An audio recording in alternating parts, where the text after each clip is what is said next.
Hello friends.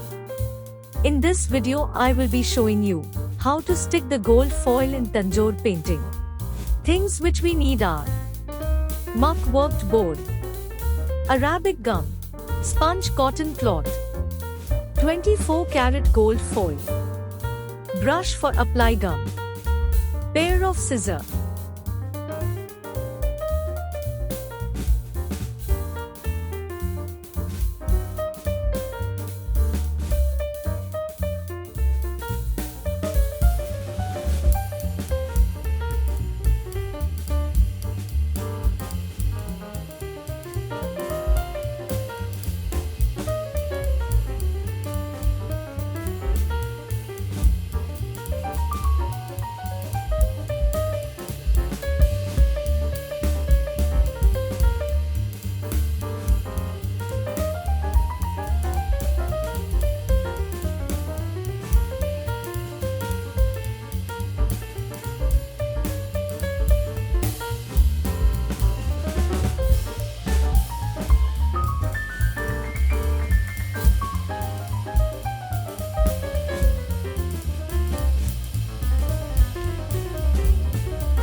Thank you for watching my videos.